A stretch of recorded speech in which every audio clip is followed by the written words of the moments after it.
Thank you so much, Lord. This is the time that I feel the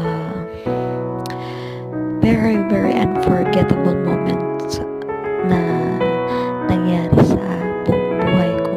Thank you so much to my beloved employer, and thank you so much, Lord. You're always good.